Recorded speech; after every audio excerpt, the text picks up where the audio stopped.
Layakkah Beksen da Silva bermain untuk Harimau Malaya dan apakah mungkin?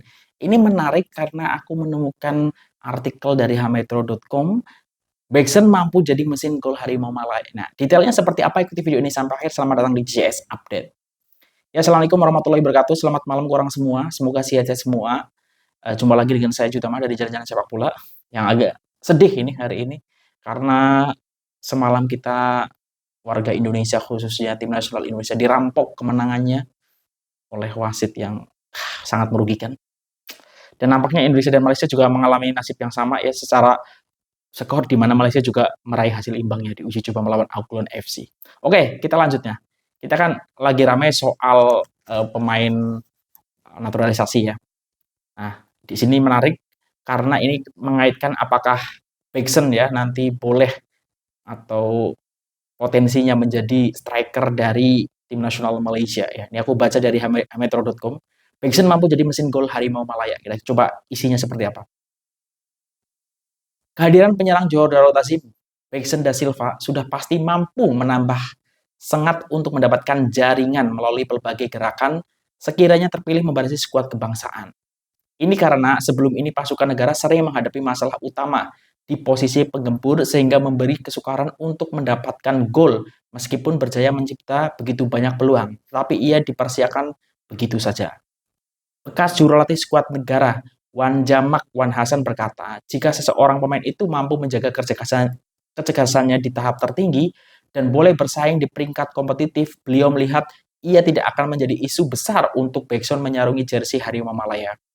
Saya rasa kita perlu lihat macam mana dia punya peningkatan ataupun kecerdasan dari segi umur dan kaidah latihan yang dilalui. Kadang-kadang bila dalam peringkat umur dia atau memasuki 30 tahun ke atas, kekuatan fisikal, kecerdasan, dan beberapa aspek lain itu akan memberi kesan kepada gaya permainan pemain itu sendiri. Pada saya pemain import ini, Beksen perlu pandai kesehatan dan kecerdasan. Jadi itu akan membantu kekalahan tahap permainan dia dan kalaupun kita ambil pemain muda, tapi permainan dia tidak sampai ke tahap sepatutnya susah juga. Sebab itu pengalaman amat penting dalam peringkat tertinggi ini. Kita perlu lihat pemain itu bermain dengan klub mana sebelum ini dan kita tahu JDT mempunyai kelengkapan fasilitas yang cukup baik daripada semua aspek termasuk boleh memendekkan masa kecederaan. Selain mereka amat mementingkan tahap kecerdasan setiap pemain, katanya kepada Arena Metro. Untuk rekor, Beksen dilabel sebagai mesin gol buat skuad Harimau Selatan apabila sudah merekodkan sejumlah 126 dalam kesemua kejohanan bersama JDT sejak tahun 2021.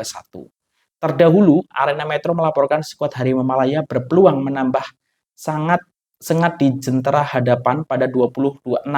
Nanti apabila dua pemain impor dalam saingan Liga M dilihat berpotensi untuk dinaturalisasikan oleh klub masing-masing sekaligus memberikan kelebihan buat pasukan negara. Antara tonggak terbaik yang boleh dinaturalisasikan adalah penyerang profilik Johor Darul Tazim, Beksen da Silva, pemain sayap lincah yang dipinjamkan dari JDT ke Sri Pahang FC Manuel Hidalgo ya. Nah, ini menarik ya. Jadi kalau di Indonesia kan menaturalisasi harus 5 tahun tinggal di Indonesia atau menikah dengan orang Indonesia ya, selain yang jalur kacukan ataupun keturunan. Nah, kalau 2026 nampaknya di Malaysia juga berlaku seperti itu ya. Jadi nunggu 5 tahun dulu karena kan Beksen da Silva join di Liga Malaysia ataupun JDT 2021. Jadi kalau skemanya itu memang 2026. Tapi pertanyaannya ya, kita tahu memang quality Beksen seperti apa kita tahu lah ya. Golan juga jaringannya pun luar biasa lah, yang terbaik lah saat ini gitu. Tapi kita tahu juga Beksen sekarang harus berbagi ya di Liga Juara-Juara Asia Elite ya dengan Obregon. Dan sebenarnya tidak ada jaminan juga dalam beberapa tahun ke depan ini Beksen berada di peak performance terus ya karena usianya berarti kan sekarang udah 33. Ya, jadi agak menurut aku sih agak riskan ya kalau misalnya memang akan mencoba menaturalisasi Beksen da Silva. Ya walaupun mungkin masih bertaji ataupun masih mengerikan tapi tidak seperti sekarang lah 33 tahun ya. Dan aku lihat juga di Malaysia dengan di JDT kan beda juga ya walaupun beberapa pemain menjadi tumbuhan skuad Harimau Malaya dari JDT tapi tetap secara keseluruhan berbeda gitu. Jadi ya menurut aku perlu dipertimbangkan lagi kalau misalnya memang Malaysia mau menaturalisasi Beksen da Silva. Kalau memang sekarang iya, tapi kalau menurut aku ya mending cari model pola player kasukan tapi yang memang benar-benar grade A ya, itu yang paling penting.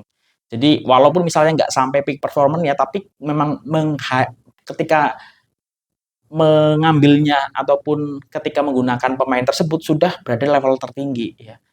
Jadi seperti itu. Jadi menurut aku sih ya lebih ke player kasukan aja gitu, jangan yang naturalisasi yang model dulu. Indonesia kan juga dulu seperti itu ya. Jadi dari klub yang menaturalisasi nanti dipakai oleh timnas. Nah, sekarang itu enggak seperti itu. Jadi semua saja yang punya jalur keturunan ya dari kakek nenek, nah itu bisa nanti untuk join dengan timnas kita ya. Tapi ya itu memang harus benar-benar pemain yang berkualitas gitu, yang bermain di liga level tinggi di Eropa seperti itu. Nah, jadi menurut kalian apakah mungkin apa masuk akal kalau Beksen itu dinaturalisasi tim nasional Malaysia? Tulis di kolom komentar.